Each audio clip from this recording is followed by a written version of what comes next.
Okay, so we're back, and we're going to go ahead and start our cooking process, and we're going to start off with our radicchio. Like I said, a lot of people don't really know what to do with it. It's in the chicory family, so it's usually mainly used in salads. So we're going to do something just a little bit different here. With the radicchio, we lost a carrot. That happens in your kitchen every now and then. But we're going to start off with the radicchio. And what we're going to do is we're going to cut it into quarters. And we're going to roast it. Now look at this beautiful color inside of this radicchio. This, oh my goodness. I can't say enough for seeing your food whole and in person and live. It just, it's exciting to me. I get excited about food and the things that I experience with food.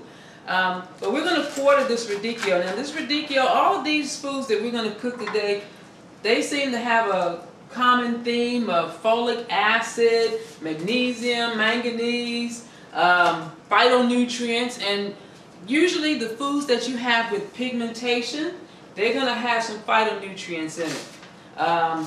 So this radicchio definitely has some folic acid in it, a little iron.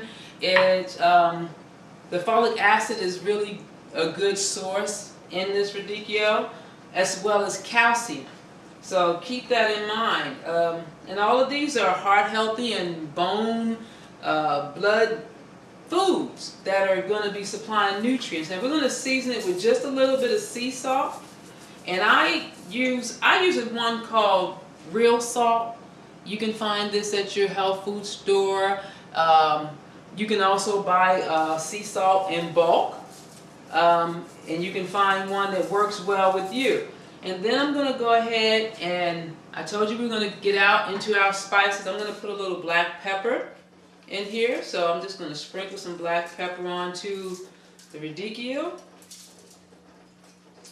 And basically what we're going to do with it after that is I'm going to drizzle a little bit of olive oil on it. And then we're going to just put it in the oven, roast it. Now I put my oven on about 400 degrees. And I'm going to roast it for about 30 minutes at that temperature. Check on it every now and then. And what's going to happen is the outer leaf is going to turn brown and everything else is going to get tender. And we're going to complement our other dish that we're preparing with the radicchio. So let me give you a rundown of what we're going to do here. We're going to create a nice little healthy dish for us to eat. We're going to take our leeks, which we're about to pull over to the table, and we're going to chop them up. We're going to put them on the stove. I'm going to tell you about why we're going to use the leeks, because a lot of people just see it and they think it's a big onion and they don't know what they want to do with it. So I'm going to show you some really good ways to deal with the leek as well. And then we're going to incorporate our grain, our quinoa, the red quinoa, and we're going to have that as our base. And then we're going to saute some nice vegetables up. We're going to have our radicchio on top of our quinoa. We're going to have our quinoa, our stir-fried vegetables on top of our quinoa with our radicchio on the side as a little staple, okay? So let's pop this in the oven.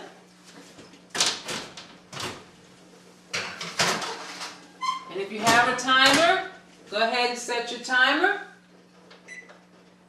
And we're going to set it for 30 minutes.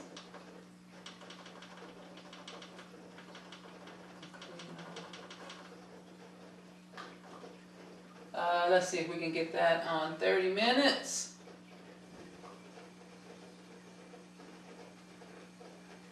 And start. So we'll keep an eye on that. All right. So now I'm going to pull these lovely leeks. And I went ahead, leeks, you really need to separate them and clean them up, because they have a lot of dirt stuck down in the veins. You know, this stuff grows from the ground, so the dirt's going to be attached to it, so don't be scared of the dirt. Just clean it off. And so you just bunch them together. And what I do with mine, like I said, a lot of people don't know what to do with their leeks. I chop them up because they smell like onions. I remember the first time I bought some leeks, I thought I was going to have a nice little salad kind of thing, you know. I didn't know. And when I got it, I said, this is a big onion. And what I wound up doing with experimentation was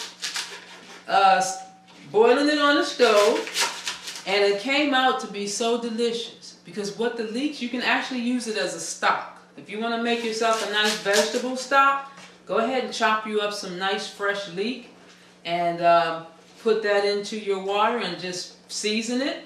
Like we're going to go ahead and I'm going to show you what we're doing. We're going to just dump this in the water over here. We had our water starting to boil. I put about 5½ cups of water on. And we're going to put our leeks in there. We're going to let that simmer, and then I'm going to take about maybe a quarter, maybe a third cup of olive oil and pour it into the water. Because that's going to help with my fat content, you know. Usually people used to making stock or a soup base think they need a meat to make that soup base, and you really don't need that. You put your oil in your water, get your leeks and some other, you know, seasoning vegetables. You could throw a little bit of garlic in there. But you know, the leek and the garlic are in the same family, okay, as well as onion.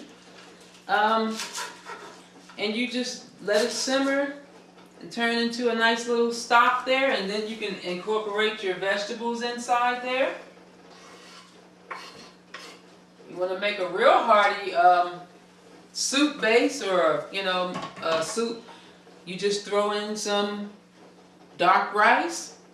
It'll absorb a portion of the water, but then it'll give your water a nice little consistency, and it'll turn it into this nice little, almost like a stew type of environment. And then again, you can incorporate more vegetables and things like that in there if you want to. Okay, so now that we have our leeks on, the next thing we're going to do is, let's see, I want to saute some vegetables. So we're going to take our peppers and our portobellos, and we're going to get them all situated here. Alright.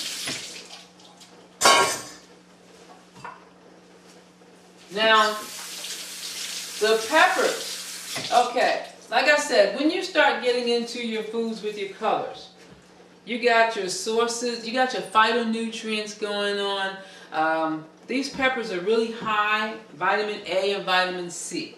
Okay, and we all think, oh, and then the B vitamin, beta-carotene. Now, that's really good. All of these vitamins and nutrients that we're going to speak about, they have something to do with the heart and the blood. And usually if you say heart, the blood's in there somewhere as well. Because you're either going to be talking about foods that deal with the clotting factor, or foods that nourish the blood so that it can nourish the organs that is going to go and supply that blood nutrient to. These peppers, good in antioxidants, as I said, and then they help deal with cell regeneration and cell growth. So, and sometimes when you look at your food, just take a little time and study it. Don't just eat it. And look at how the food is actually made. And I'm talking about from the earth. You know, the color, the texture, you know, what kind of consistency it has. And that'll tell you a little bit about the food that you're eating as well. I was just doing some research on the peppers and come to find out that, you know, due to the coloration and everything, the pigmentation, the antioxidants in the foods, they are good at being a preventative measure for cancer.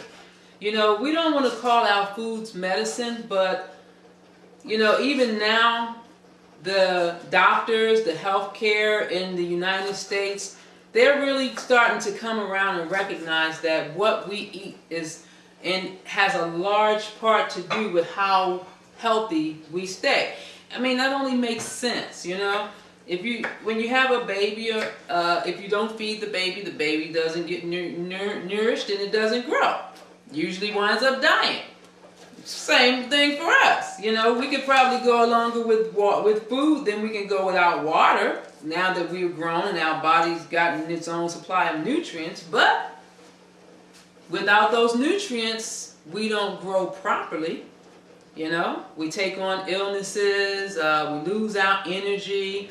So these are cancer fighting foods. And basically what they're going to do is they're going to supply the body with good cell structure so that the cells don't become weakened and vulnerable to foreign entities that may, you know, find itself trying to harbor itself into your body.